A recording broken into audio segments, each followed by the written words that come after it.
In compagnia di Franco Giuliani, una sconfitta che brucia probabilmente per voi, seconda sconfitta consecutiva, dopo un primo tempo portato a casa per 2-0.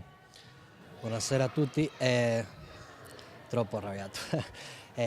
Purtroppo non abbiamo potuto vincere,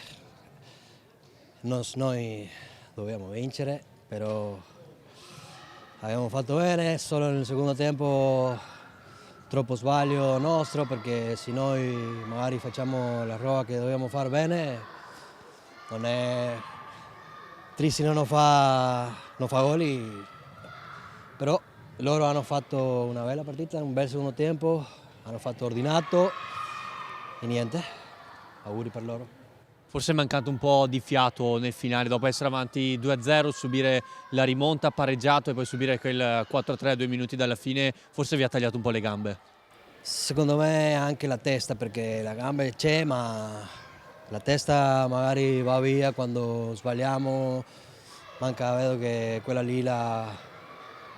fiducia del compagno è dire dai, non è un problema, però ancora dobbiamo capire come